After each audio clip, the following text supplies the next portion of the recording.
Thanks, Val. And as Val mentioned, if you're a first time here in our webinar series, my name is Victor. I'm an account executive here with Sucuri. Been here about 4 years. A little bit about me, and if you don't know much already, is I'm a big technology enthusiast, especially searching online for new online security topics to share. Big runner as well, and a big sports fan with the family, who's due to grow soon, because I have my second due in January. There's my Twitter handle there at the bottom. If you want to follow me, I love to retweet other people. Otherwise, I'll introduce Hammer. Hey, my name's Joshua Hammer. I'm the Sales Operation Manager here at Sucuri. A little about me, I've been here for about 4 years. I'm married, have 2 beautiful little girls, and I love games and laughing, whether it's video games, board games, even security is a game. So let's figure that out together. So today, what are we going to go over? We're going to learn how to use our API to share data with your customers, adjust any of the firewall settings that you see on our dashboard via the API, clear the cache, and how to add team members, among other things. With that, I'm going to hand you back over to Victor, who's our specialist in this area. So take it away. Thank you, sir. So before we sort of dive into some of the things that can be useful for leveraging the API for, let's talk about what those benefits are specifically. Why do we want to be using these APIs that we have? For a lot of you, that's a silly question, but for some that are a startup agency trying to figure out some more efficient techniques, it's an important question. So first things first, automation. Automation helps, things run a lot faster, right? Computers are faster than we are. They work faster than we do. And in a lot of cases, forget less than we do, right? I can, write the same name over and over and over, but it's very likely that I'll misspell, forget a name, all those other things. Where if I can automate some of this process, it really just eliminates that stuff that slips through the cracks. Updates. You may have an existing update workflow already in place that uses APIs from other third-party vendors. Our APIs can then allow you then to just, can help in terms of furthering or make more robust that workflow in terms of maybe making adjustments based on those updates and allowing things to work as they should. Customization. Probably the big takeaway for me, because it allows a lot more creativity. You can specify what specific functions you want to make, you want to have adjusted based on the task at hand. And in terms as well, it might be also something that for one business, a specific API call or workflow may work, but not for the next one. And so the ability to review examples online and see how it may work for your business, maybe adding, removing, or whatnot, is important. Adaptation as well. Things change over time. For the most part, people often might find themselves migrating to different hosts or using different technologies. So having some universal APIs as well, if you have, let's say, a specific vendor or technology of choice that you'll never leave, can be useful in knowing that you can be very, on the fly, you can make adjustments in the event of, well, if I need to migrate to a different host, then I know with my Sucuri API workflow, I need to make some adjustments on the origin IP I'm moving to. Things of that nature. Now, those are the whys, those are the benefits of it, but more specific, when should we be using these APIs? So beyond the actual infrastructure, your code and all that, there are just more behavioral things that are important in when to exercise those APIs. Very common thing are listed here when I talk to other partners, when a new remote developer joins the team. And this is even something we do practice internally here at Sucuri, where we have workflows in place to ensure that a developer is going to join. They may have a static IP at home that they know they'll always connect from. And so we need to know that that IP needs to be applied into our system so they gain access to everywhere they're supposed to, right? So we want to make sure that they're given access to systems they're going to work with versus everything, just a big security tip. But yeah, it could be a very useful principle to apply. Notice of unusual behavior, right? Having an API that may alert you if, let's say, you identify an IP that's bombarding, let's say if you're on WordPress, your WP admin, or just seeing a lot of requests come through within a short period of time.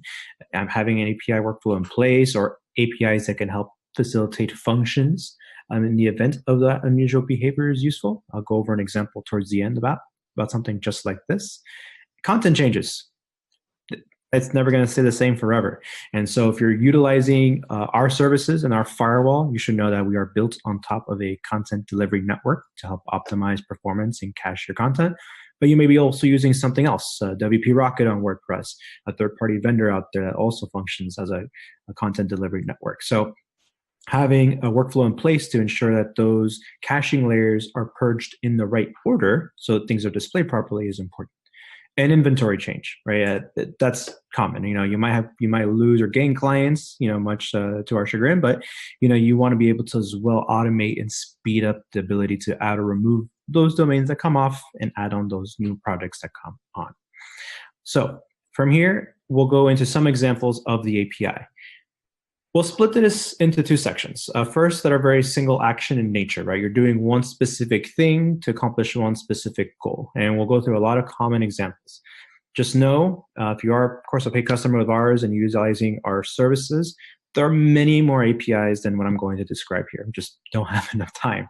But these are very common examples of usage of the API that have been found invaluable to a lot of partners we work with. So just bear that in mind in terms of if you're a startup, things to focus on. The second section, we'll talk on more conditional usage of the API. If you're seeing one thing, how to use us, but we'll take it one step at a time. So first example, you want to add sites to the portal, right? So you might be coming on for the first time and making sure you want to add in all your assets at once. In some cases, you may find that might be a bit extraneous. Now, the portal itself makes it really easy, but in the event that moving forward, you want to automate this process quite a bit. For example, here's a curl request that you can add into your terminal or whatnot that'll allow you to add in the particular domain you're going to add. Now, for the purposes, of course, I'm not going to disclose a known API key or a known site that we're using, but use this as a sort of broad example of what to expect when using our API. So that's the key right there, a 1, 2, 3 through 9 example, where we'll use Google in this example, and you'll get a response back letting you know, okay, added. Google has been added to your Sucuri portal. This will also initially engage the monitoring to initiate their first scan. So that's already some automation on your part. And make it really easy as you add on a new prospective client into your inventory. Now, could be one site or could be many. And so in this example is a for loop that is intended to basically ensure that, let's say, you have a large client, 100 sites, 200 sites that are going to come on board with that many domains. This is an example where you can create a text file, place it on your desktop or wherever, you name it inventory. And so what this loop is going to do is that for every item in that inventory list, we're going to execute the same command you saw before, right? The only difference is, of course, a variable there with the I, so that it'll go through that entire list. It'll echo the response back. And then basically, as an example there at the bottom, you'll see a couple of sites listed back to back to back. And the idea is, of course, you add them, and then it's done. It makes it really easy. I use this extensively.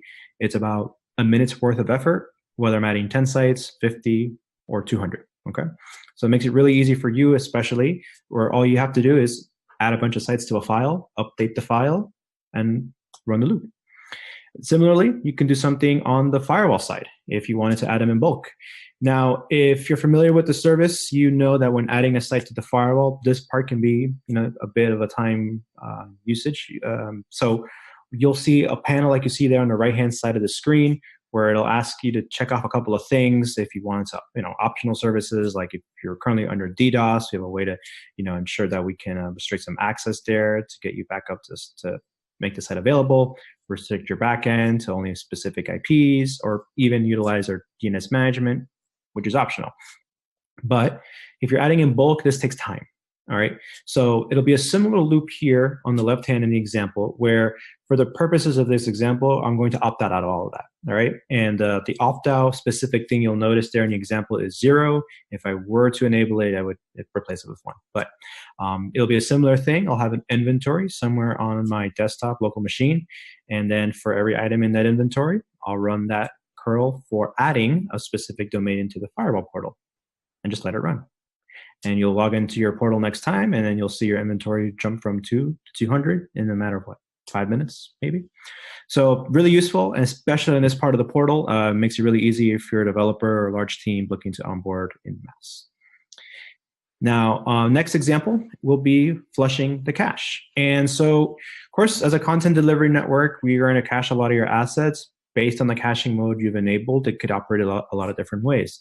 So one thing you can do is basically automate the process of clearing cache. So if you're going to automate updates or make changes to your site on a weekly basis, you can include this specific curl or a command here to flush the cache for a specific domain. All right. The format you see here under K is the API key you're given for your accounts. Under S is for that specific domain in question. All right. So the purpose of this example, we have cleared the cache for Google. All right. But you will get a response back letting you know that the cache for that domain has been cleared. Similarly, though, if you're working on the site and you just sort of want to make it easier, at the bottom I've red lighted an example of a URL that you can bookmark as well. Now, in terms of other features you can do, similar features as well is whitelisting an IP address. So under the portal, you'll have the different areas in which you can do this. But one thing you want to make sure of course, is you can whitelist your current one. Suppose you're traveling and connecting from an airport network and you need to get into something very time sensitive. You can utilize our APIs to gain access if you've gone through the trouble of restricting or protecting access to certain URLs. Or more specifically, like if you have a new team member joining, you can specify a defined IP address that they've provided to you, or a list of IP addresses, so to speak. That way it won't be blocked by our security rules, especially if they're accessing the backend that you've restricted. And beyond that, just making sure they have full access. The example of the script is there, of course, so you can define the IP there as like provide a generic example, 123.45, whatnot. And similarly, you'll get a response back letting you know it'll be whitelisted, and that for that particular domain.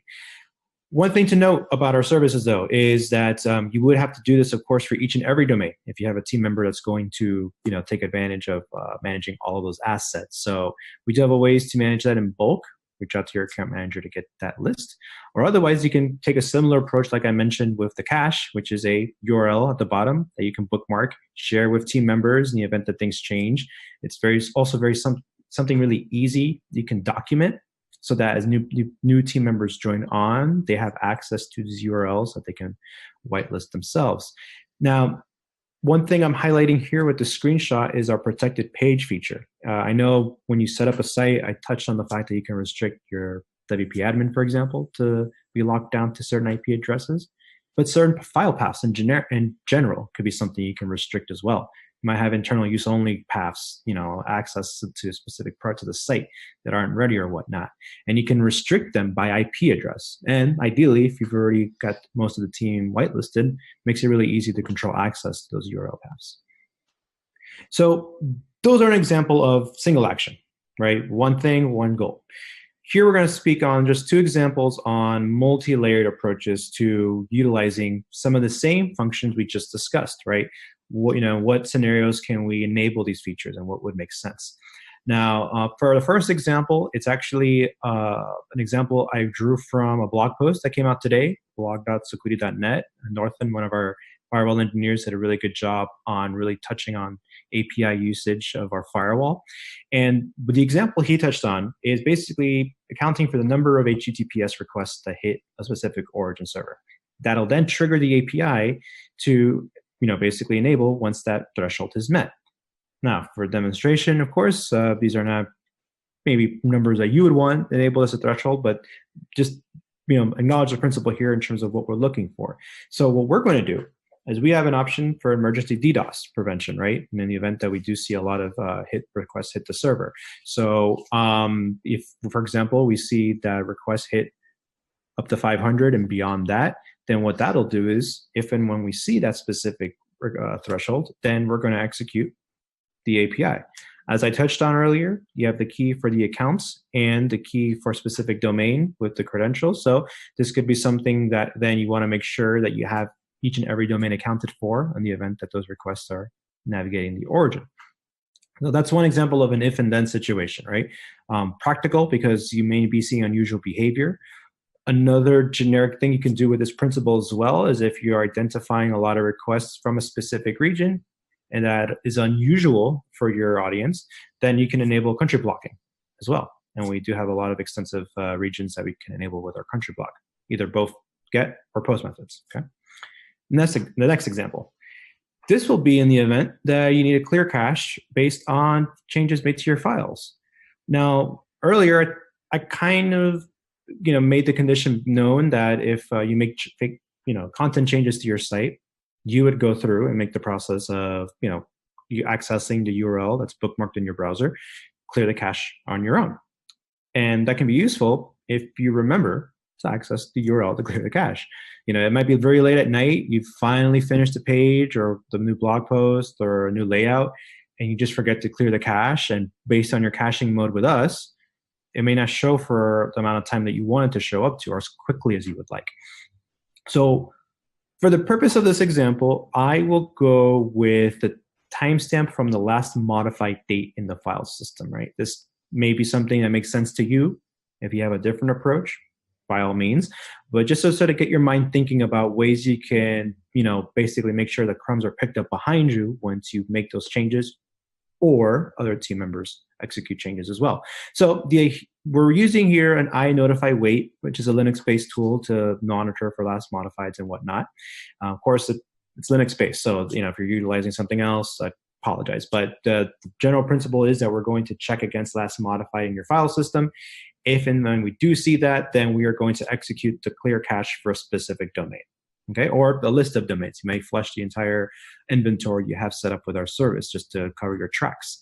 But that's the idea, right? You want to make sure you have some automation in place to get that done, so that if and when you make those changes and you have a function in place to catch that, great, all the better. Last piece we'll go on and touch on is, I know something partners have asked about in the past, and that's pulling data from the dashboard. When you're talking to customers, what type of attack vector they're seeing, how much we're blocking and whatnot may not be useful. But for most customers, what they just simply want to know is that their sites have no malware and their site's not blacklisted. So on the right is an example of what the dashboard looks like when you log in. But as most of you know, it's a central portal, and it's not something necessarily you would share access with for the customer. So there's got to be a way that you can get this data out to them. We do have an example of a way to pull that data directly, and then you can modify that data and present it as you'd like, whether that's tapping into a portal, a page, a report that's automated and generated. You have a lot of flexibility here, but you at least get the raw data of what it looks like. So in this example, this is an example of my site right here. You'll see it's running on the Sucuri firewall. You'll see the IP address there. There's no spam. It's not blacklisted. Everything's up to good.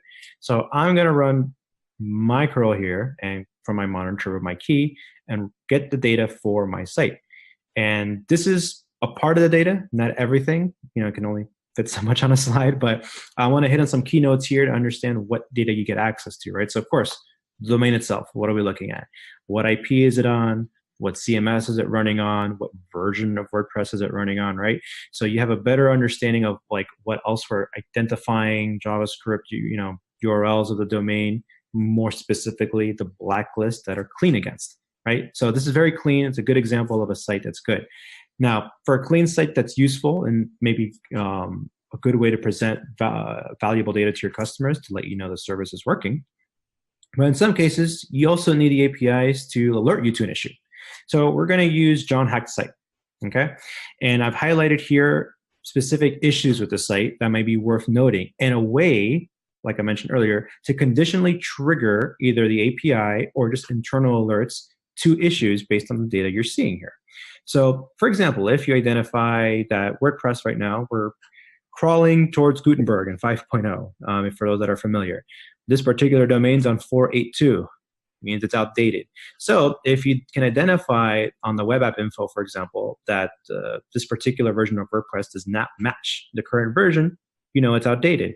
So that would be a good alert for your team, might be a good alert to execute an update or whatnot, or just even notify the customer that they're aware that they're on an outdated version of WordPress. So some flexibility here. Next set of highlights here are malware that's identified. Again, an internal alert to let you know to either come to us to get it cleaned or handle it internally, however you prefer, and more specific to what we're seeing, right? So we have some known SEO spam Viagra being sold on this particular site through SEO spam, some JavaScript injection as well or whatnot. So really important to be alerted to internally and possibly also communicate to the customer that, hey, by the way, there's malware on this site.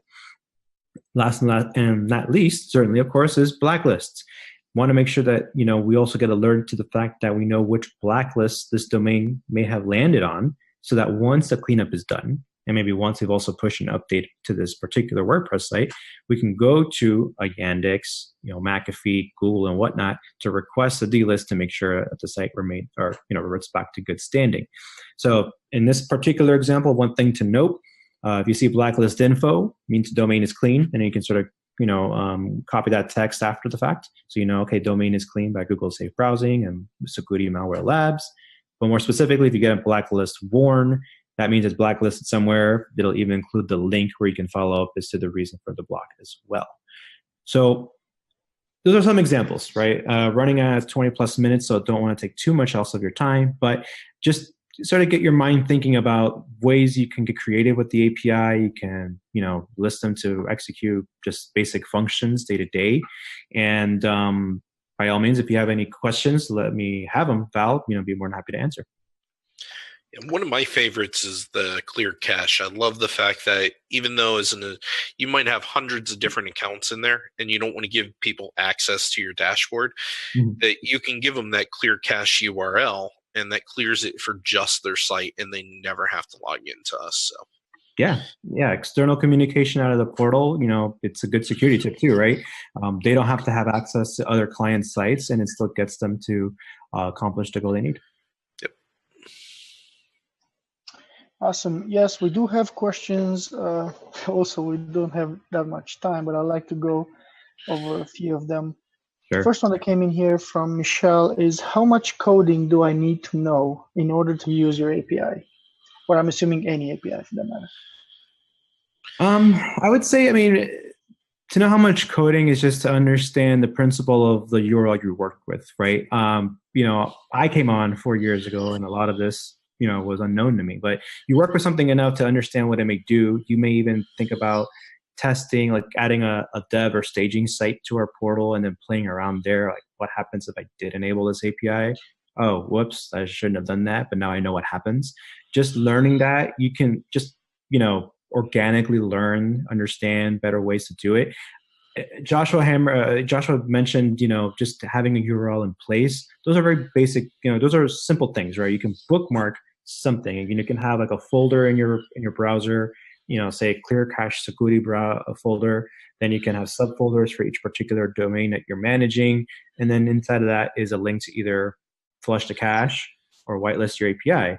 And that's, for the most part, I think something that you can get your head around and at least accomplishing two very common things you need to get done on a daily or weekly basis. So that's already using the API, right? Yeah. If you need help on fetching them, let us know. We can help. Awesome. Next one, do you have an API guide or tutorial, or how do I find the commands for your API? So there's a lot inside the dashboard. You'll see a link at the bottom that says API, and that'll point you over to some of it. We also have guides and books internally that we can send out. Just reach out to your account manager, and they can get you that info. Awesome.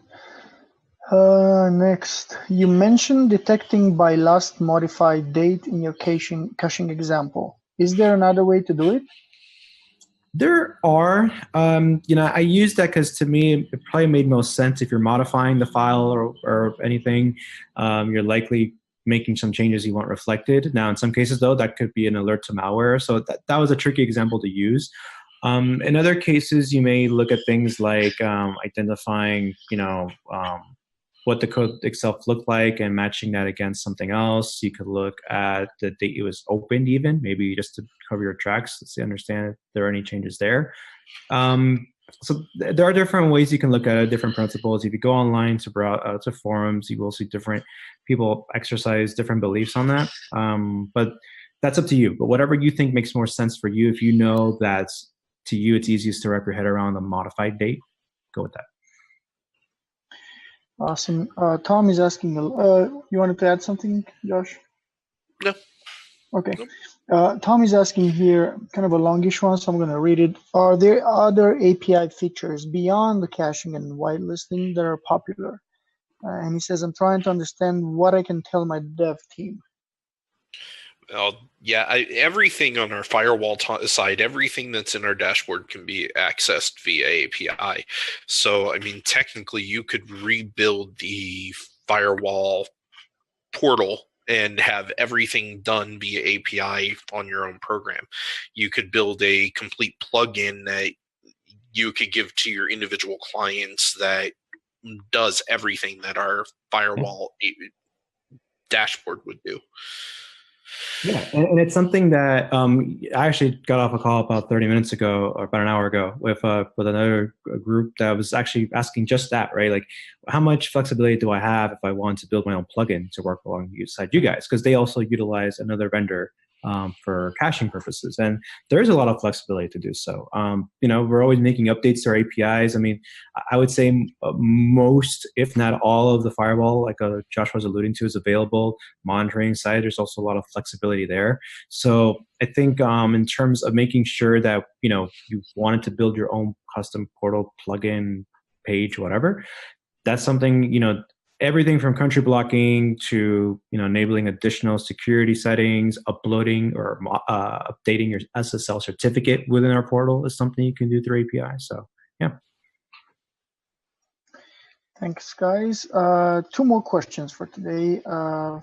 Next one is the whitelist temporary or permanent, and will I be needing to use the whitelist API over and over?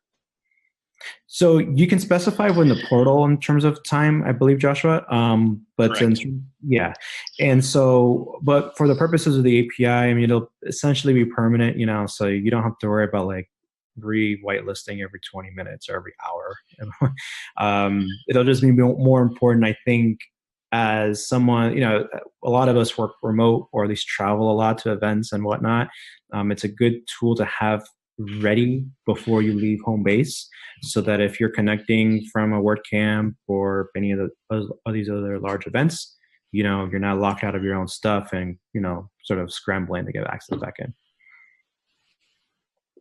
Perfect. And a question I have been waiting for: is there an additional cost for the API access to Sucuri's dashboard? No. Nope. That's included in your plan.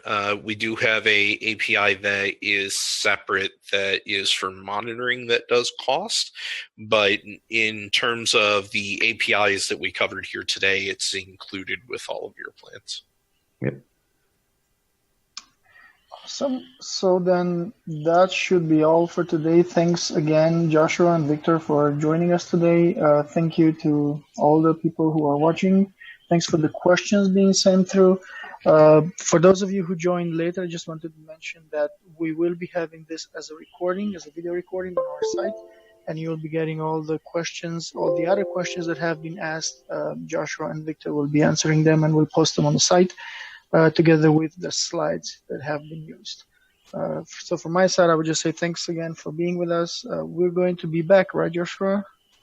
Correct. Yeah. In 2 weeks, I think it is, our next sales enablement part 3 of 4, where we go over feature benefit guide of the WAIF and the CDN.